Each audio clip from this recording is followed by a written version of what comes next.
Jemi rikthyer në studio. Sigurisht do qëndrojmë tek çështja e zgjedhjeve parlamentare të 11 të majit. Kam kënaqësi të kem një komunikim me Skype Jola Bejkollarin nga Diaspora për Shqipërinë. Jola, të përshëndes. Përshëndetje. Faleminderit për ftesën. Atëherë nga Shtetet e Bashkuara të Amerikës, jeni, flasim bashkë. Diaspora është cilësuar si vendimtare, vendimmarrëse në zgjedhjet parlamentare të 2025-s. Madje edhe vetë zoti Berisha ka cilësuar 2025-ën si viti i diasporës. Si duket situata me votuesit të cilët janë regjistruar nga Shtetet e Bashkuara, mund të themi, në platformën PER? Bleti, mund të them që diaspora ishte risia e vetme në këto zgjedhje. Të paktën në këndvështrimin tim. Unë nuk shoh që partitë e tjera të kenë sjellë risi, kështu që ishte një artikulim shumë i bukur diaspora. Personalisht kam vërej që ndoshta nuk e kam ndjekur mirë atë që deklaron zoti Berisha, por personalisht diaspora nuk e kam parë shumë të përfaqësuar. Tani është një proces që filloi ndoshta edhe me ritme jo shumë të kënaqshme.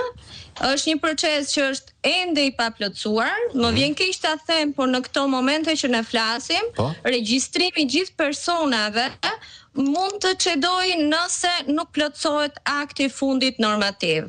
Pra, akti që përfshin ruajtjen dhe numërimin e votave. Ka përshtypjen që janë marrë masat e nevojshme që vota siç vjen të lexohet.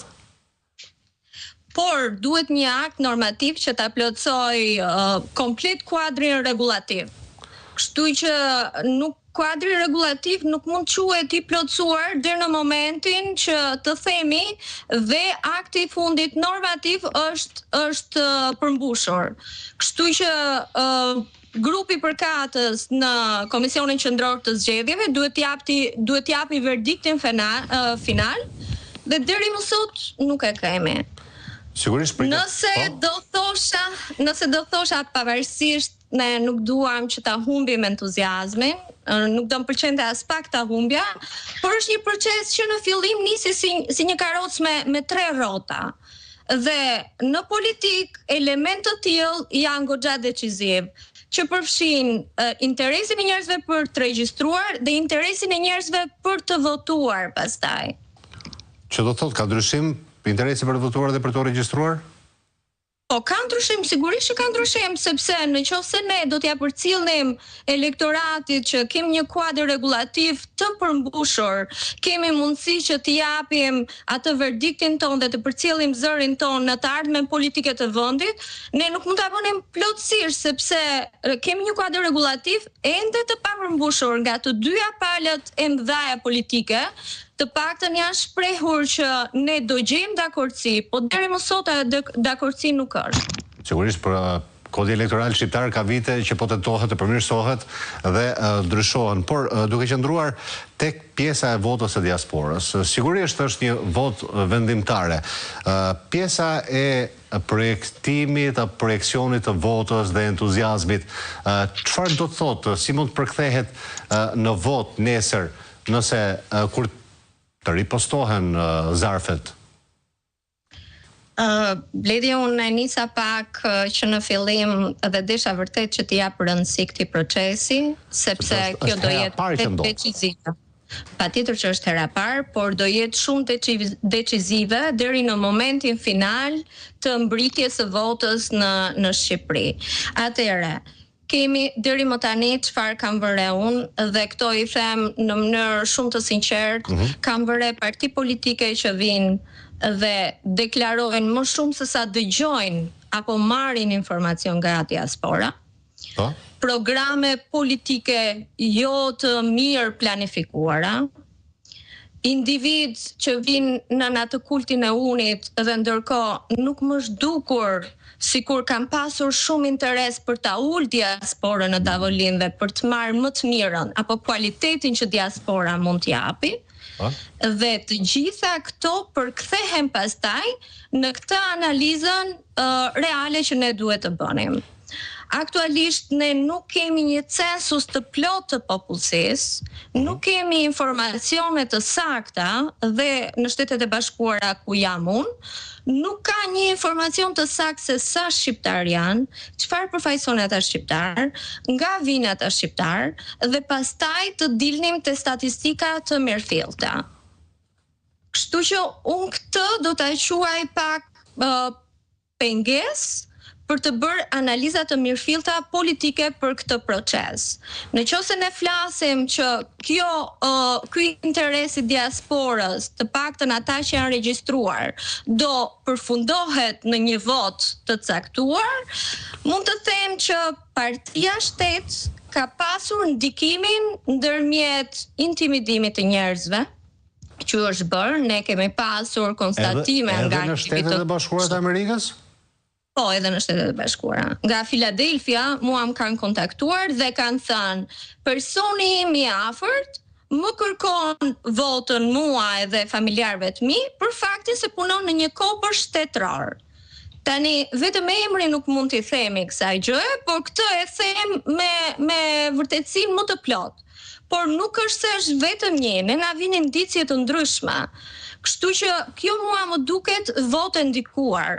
Dhe në qoftë se ne flasim, do sillim një vot kualitative, do sillim një vot të pandikuar për vetë faktin që diaspora nuk është se është e prekshme në ato interesat e ngushta dhe deri më sot që flasim më vjen keq, por nuk e kam parë këtë gjë. Kam parë patjetër persona që janë të prirur të regjistrohen dhe të votojnë ashtu siç i kanë pasur bindjet e tyre ideologjike në kohë apo familja nga rreth, po kam parë edhe persona të tjerë që kanë dashur të marrin një informacion më të saktë për programet, të shihen të përfaqësuar, ndërkohë të shohin kandidatët e diasporës, gjë që unë nuk e kam vënë këtë pjesë. Jo vetëm unë, po flas me shumë individ që jemi konsultuar, kështu që dhe individët e tjerë nuk kanë arritur, më vjen keq, por nuk kanë arritur ta ndjejnë këtë interesin e politikës shqiptare në diasporë. Dhe kjo pastaj përkthehet e gjitha në vota. Ka një interes për partitë e reja, partitë e reja mund të them që do marrin një përqindje, mund të them deri te 15%, nuk e di në qoftë se do jem sakt, po pak a shumë në analiza që un kam parë, për faktin sepse individët kanë dashur të shohin një politikë ndryshe, një parlament që të jetë me një larmi partish. Sigurisht vota e diasporës është hera parë që kryhet, pra, është një proces që është bërë për herë të parë. Sigurisht, si çdo diçka e re që vjen, ka nevojë për përmirësime.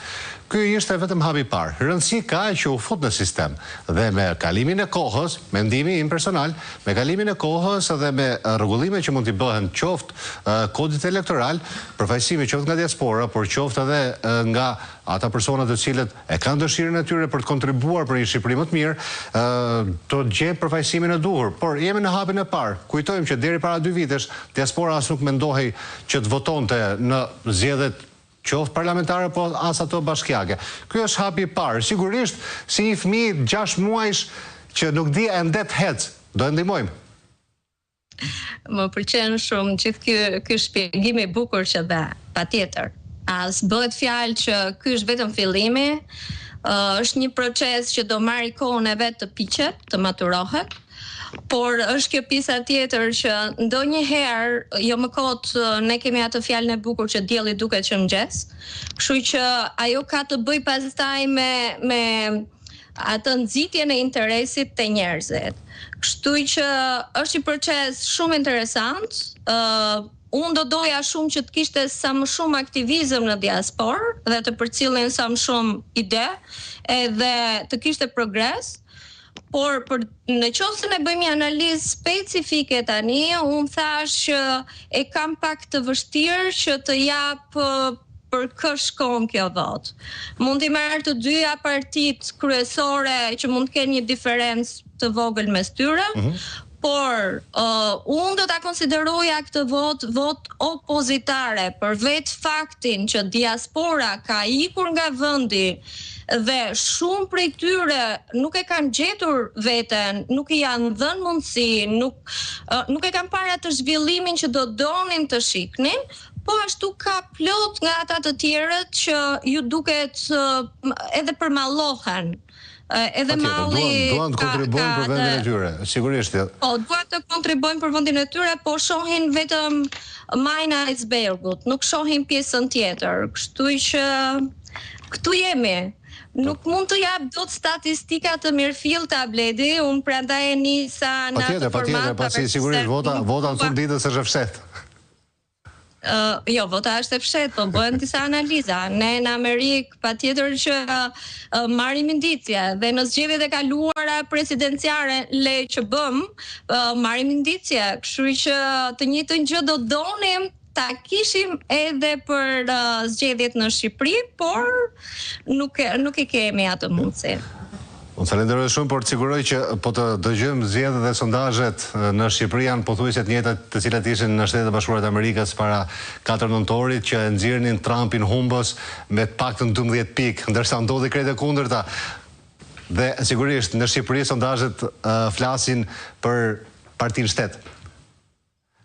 Unë në fakt kam dëgjuar diçka tjetër, është artikuluar që Partia Shtet ka humbur pikë. Të paktën këtu te unë kështu ka ardhur mesazhe. Uroj shumë që shqiptarët të dinë të zgjedhin më të mirën dhe sigurisht do tentohet të thyet edhe sondazhet. Falenderoj që ishe me mua në këtë bisedë. Faleminderit, gjithë të mirat. Do qëndrojmë tek mënyra se si shiri televizioni për